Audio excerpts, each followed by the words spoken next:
Hey guys, in this video I wanted to share with you 5 books every entrepreneur or business person should read, and I wanted to do something different.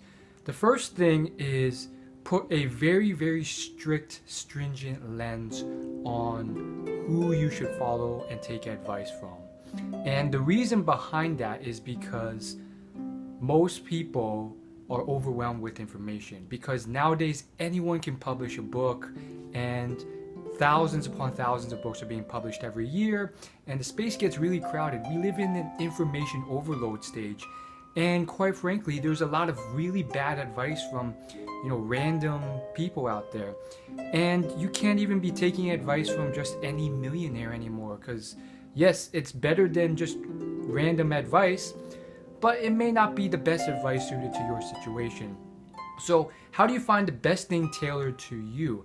I wanted to pick out a few books and help you along that journey, but also instill a principle so that you can find your own books. And I do think that quality of books is better than quantity. There are more books on my to be read list than can ever be read, and I've already read dozens upon dozens upon dozens of business books, from Rework by Jason Fried to The 4-Hour Workweek by Tim Ferriss.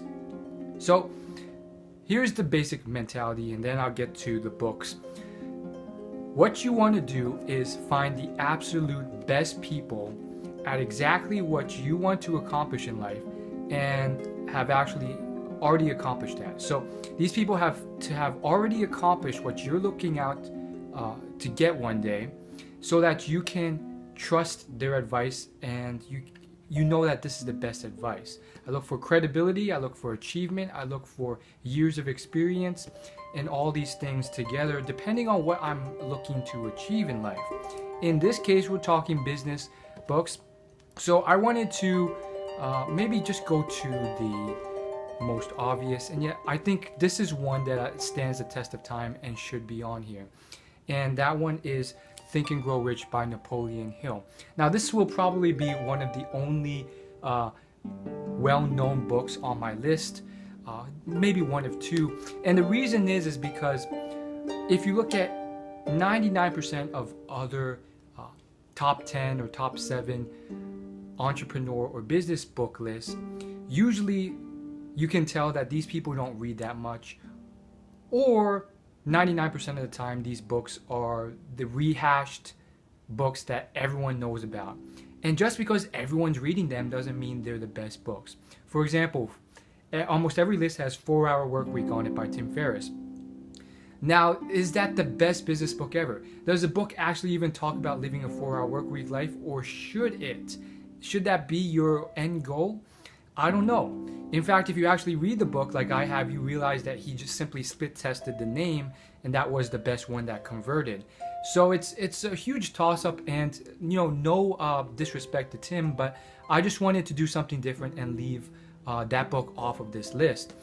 So why Think and Grow Rich? It's very simple. This guy spent over 25 years following in person and interviewing in person 500 of the wealthiest people in the world. We're talking people worth billions of dollars, people who have probably made more money, inflation adjusted, than the richest people that are alive today. So, some call them the richest people to ever live. People like Henry Ford, Andrew Carnegie, and so forth. A little fun fact, all of them are not that physically attractive. If you actually look up pictures of them, they're not. The point is though that you can be rich, and you can do it by following this guy who spent greater portion of his life figuring it out.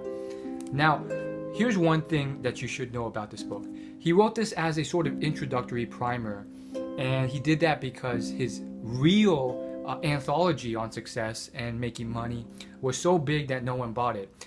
However, it's really not that much bigger than this. It's maybe 3 times bigger. So if you really want to take this seriously, I suggest you read Laws of Success, which is a more expanded version of this. And I would go to anyone who has read this multiple times and done what it says versus someone who's read like 15 different books, because it's a quality book that actually matters.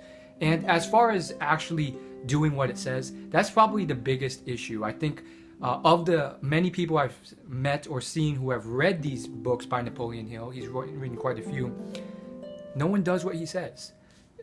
They don't do any little thing that he says. If you ask them, if you test them, if you hold them accountable, they'll say, well, I didn't really do it. So that's my first recommendation, Think and Grow Rich and Laws of Success. And we'll wrap that down as one book for now. So that leaves 4 others. Number 2 is probably Jay Abraham's book, The Sticking Point Solution. Why this man? Well, because this man is really responsible for generating billions of dollars of money, not only in just his own business, but in multiple other industries and multiple other businesses.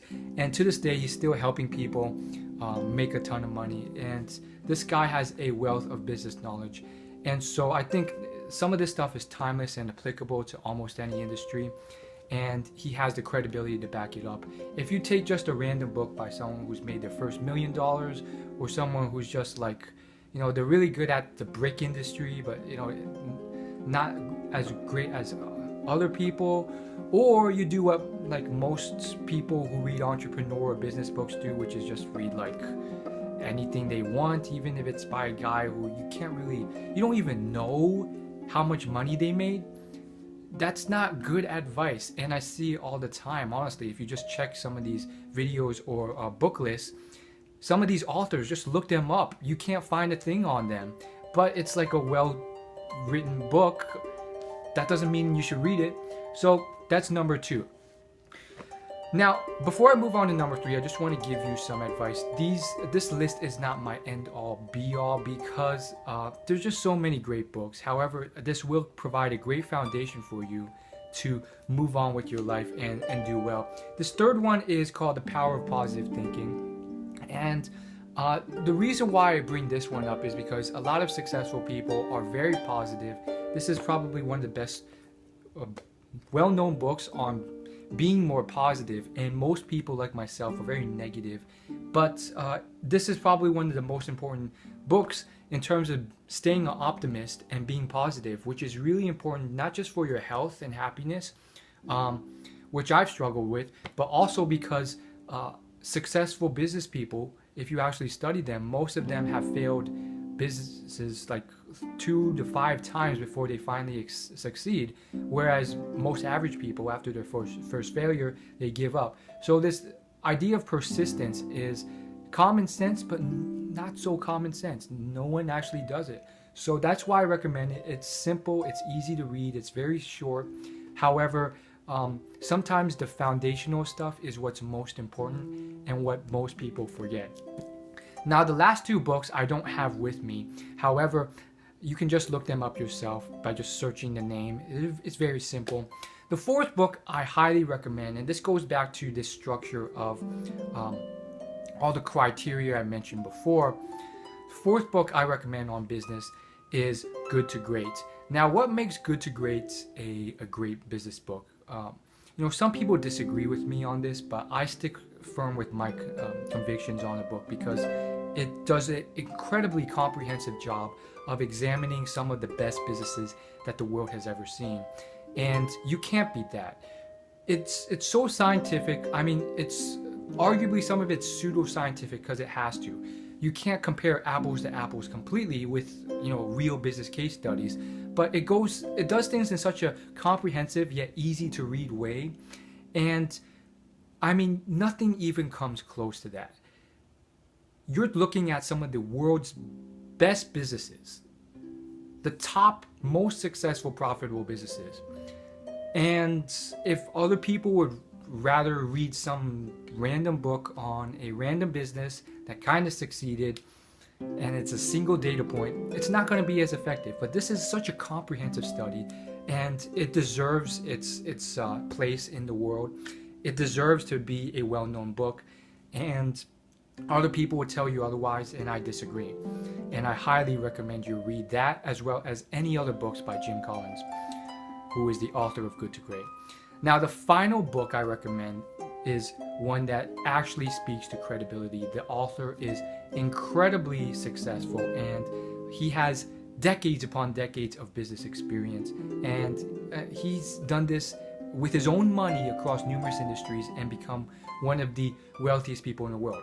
Along that journey, he's lost a lot of money, learned a lot of lessons, and so the book is called The Essays of Warren Buffett, and it's basically his shareholder letters, and there's been about 50 letters so far, and he makes one every year, but it's a very comprehensive letter, and the book compiles some of the best letters and organizes them into different topics.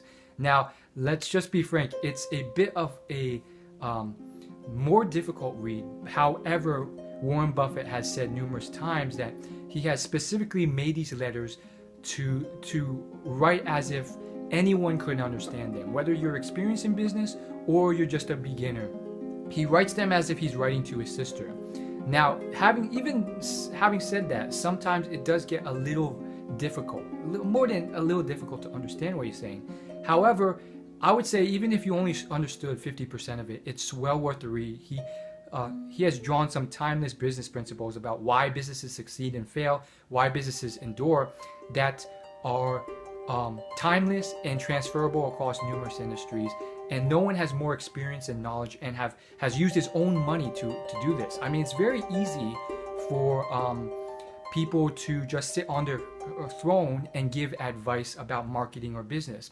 And so, a lot of people love Seth Godin, but I mean, a lot of the time, he made his money with a single, he sold a tech company right before the tech bubble crashed for a lot of money.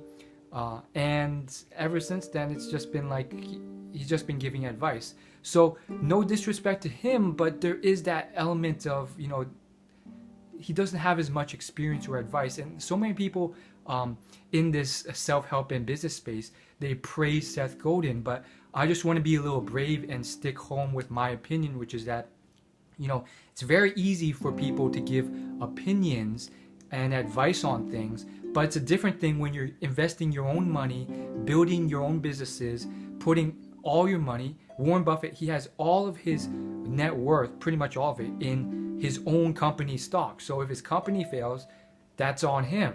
And despite that, he has weathered the storms and for 50 years built a net worth to be the richest person in the world. So I really think you should check out the book, and if you want to go into even more further reading, all of his shareholder letters in all of their grand detail are available for free on his company website for you to read. But nonetheless, I really think if you go through all these books, you will come out a different person. And thanks so much for watching this video. See you guys later. Peace. Hope you like this video. Of course, if you're new to this channel is all about self-development and success.